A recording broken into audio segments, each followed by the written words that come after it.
Hello. I have a raging headache, but the show must go on. So today I'm going to share with you, at popular request, how I developed my art style. Little disclaimer, I am so sorry if I mispronounce any of the art handles. I am trying my best. Please forgive me. Also, I'm going to split each of the different eras of my art style into different years. It won't be the exact timeline, it'll just kind of be an estimate. It's mostly just to make it easier for me to lay out and explain. Also, I have a lot of notes, so I'm going to be looking down at this for a lot of this video. Let us begin with prior to 2015. I had not yet been introduced to anime. However, I did know that the art style was associated with the word anime, so I did find myself Googling anime girl a lot. And after my first attempt at digital art on Microsoft Paint, I concocted this gem in 2012. She comes up later, so yeah. Around this time, I was mostly just drawing random stuff I was interested in, like hands or eyes or jellyfish or flowers, just like random stuff. These were all things that I would draw once and then I'd be like, oh my god, that's so pretty, and then I would draw it like a bajillion more times. I was also trying out a lot of different art styles at this time without actually knowing what an art style was, so I would copy things like Tim Burton's art style or a bunch of these just faces that almost look like art from like a makeup artist. But I don't think they were directly inspired by those types of drawings, so I don't know where I got that from, but there was a point of time where I was drawing faces like that. And then around 2015, maybe 2014, I was introduced to anime as something I could actually watch. Around this time, I was drawing a lot of characters from those anime, but I was just tracing them with like a Sharpie and then coloring them in with colored pencil because I wanted posters, but I didn't have the money to buy posters. I also didn't know where to get them because I had just been introduced to anime and I didn't know that there was a whole community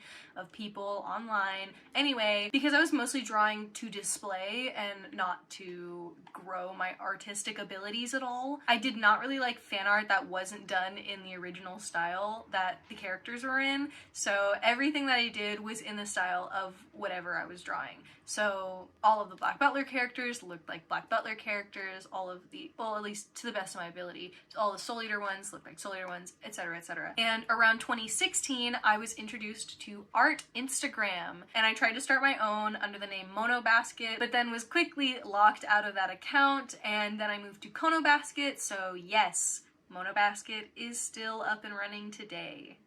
Unfortunately. My art style was mostly influenced by Black Butler, which you can kind of see in the eyes and nose, but everywhere else I was just improvising. And much later in the year, I had an entire style shift because I was influenced by Instagram users Booma and Sleepy Birdie, which you can see in my more cartoonish eyes. This is around the time when I had just found out what a style was and I was trying to develop my own, and I took the things that I liked and I implemented them into my own drawings. First by copying the pieces I liked most by the artists that inspired me, and then by copying general anatomical structures and giving my own little twist to them. My best example of this is this little sketch that I did where I copied the facial expressions of a sketch posted by a different artist but then changed the hair to resemble me and my friend. However, I cannot find the original artist because her Instagram was more of an aesthetic influencer account rather than an art account, and she just sometimes posted her sketches, and I cannot find the account anywhere. All I remember about it is that her name was Imogen and that she was from Australia.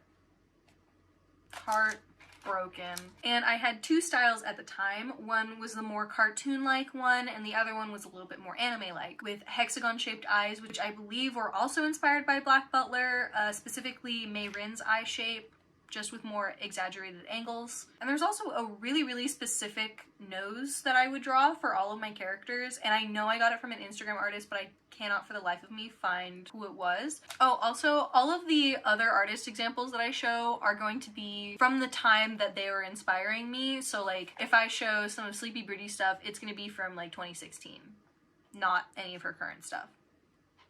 Got it? Okay, cool. This was also around the time when I went to my first anime convention, and it showed me that I could enjoy fan art if it wasn't in the original style that the characters were in. And by this time, I was drawing for myself more and doing fan art in my style and enjoying it. The majority of my work was now original and not just artist copies. In 2017, I kept generally the same art style, but I changed the way that I draw noses based off of a tutorial that I cannot find. It basically said draw 3 circles and then trace the bumps of the circle. I call them ellipses noses because that's what they look like. They carry on for a while. I don't know why. They're quite ugly, but it's part of my journey, so I'm including it. Also, I was the worst at drawing side profiles. Like, I don't know what I was thinking. I say that because I get better at it, so I need to include it as well. At the end of 2017, you start to see influence from Instagram users era.exe and more influence from Booma, specifically in the eyes, because I moved away from the hexagon shape and I started to do eyes that were a bit of a mixture between like simple manga eyes and cartoon eyes. And this was the seed that sowed how I draw eyes today. And then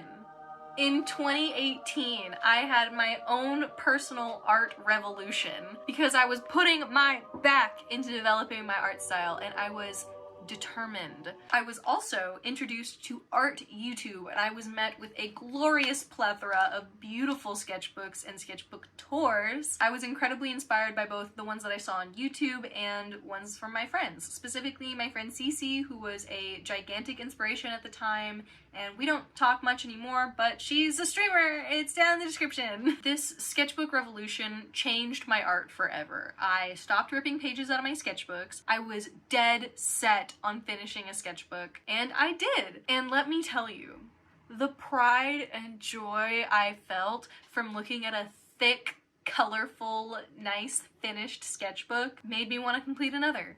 And another, and another, and another, until I sought out all of my unfinished sketchbooks and I knocked them all out of the park one by one, so I could get a brand spanking new one and start documenting my art progress in chronological order. And then, the summer of 2018, I found the nose tutorial that, again, changed my art forever. To this day, I still draw noses like this. The tutorial's credit says not Kaya, but the account that was tagged is Kigripu, which is not an available account anymore, so I unfortunately don't know what the artist's current handle is, but at the time that they made it, it was not Kaya. Because of this nose tutorial, I absolutely adored everything that I drew, and I just wanted to do more, so I was drawing like every single day of summer 2018. I started posting a lot more frequently on my art account, and I finally finished my first sketchbook that I started with the intent of making one that was pretty and sketchbook tour worthy. Towards the end of 2018, you start to see a lot less changes in the shapes of my art style and more changes in the concepts, colors, shading, and mediums that I use. My biggest inspirations at the time were the YouTubers Miriam Tilson, Tametka, and Amber Mars Art. The way that Miriam Tilson succeeded in making me uncomfortable with her concepts was astonishing to me. I just wanted to do that. That's all I wanted to do, make people uncomfortable. So I tried to dabble slightly in similar concepts, but was ultimately unsuccessful. And I'm a little bit more successful with doing stuff like that now, but I still struggle to come up with stuff as cool as hers. Nothing will ever beat it. Both Miss Tilson and Tametka used a combo of ballpoint pens, colored pencils, and watercolors in their work, and I really liked the texture that that gave, so that's what I started to use. Further on down the road, I moved away from watercolors and was inspired by Amber Mars to start using Tombow markers and black ink. So eventually, the main mediums that I had in my art arsenal for 2018 were Tombows, colored pencils, and ballpoint pens. And then later on in the year, Miriam Tilson and an Instagram user that I can only seem to pronounce as Xanax inspired my use of cross-hatching for shading. By 2019, I was very happy with my art style and spent most of my time trying to develop my OC universe instead, which I will do a video on eventually, but there is a lot that I still don't know and a lot that's still forming, so it's gonna have to wait. My biggest inspirations at this time were the Instagram users Milky Ways, Motakill, and Sleepy Mocha, and also Punziella, who has been canceled as of right now. It's very unfortunate because they had gorgeous, gorgeous work, and it's such a shame that their business practices led them down the hill. Anyway, not what this video is about. Early in 2019, there was a bit of a trend going around in the art community where artists would try to do these like super decked out green pieces because for some reason everyone was convinced that they couldn't make green look good in their art. And after hearing this, I went and I looked at all my favorite artists' accounts, and lo and behold, the most common colors I saw were pink, blue, purple, and red. This was also around a time when I learned that art style is not only in your shapes, but also in your colors, shading, line art, and concepts as well. So, putting two and two together, I decided to cut all blue hues out of my art, specifically blue and purple. I actually kept this going for a pretty decent amount of time. Like, it was from April to June, I think, and during this time I actually learned a lot about replacing colors to give the illusion of a different color, so it wasn't a completely useless stage of my art.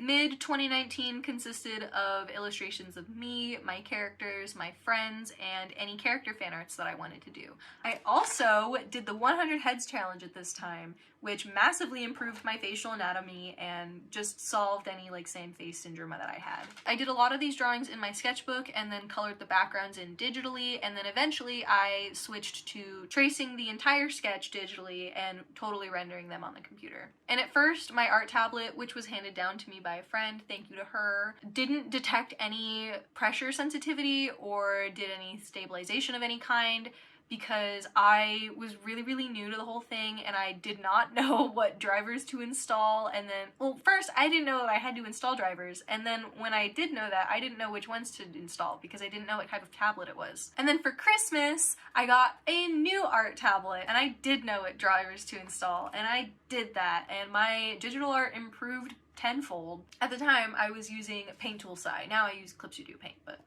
towards the end of 2019, you start to see a lot of inspiration from Lee Ellickson in the little like garnishes and details that I would put around my work, because I really liked how like magical and almost sparkly it made it feel. It made it feel less flat, if you know what I mean.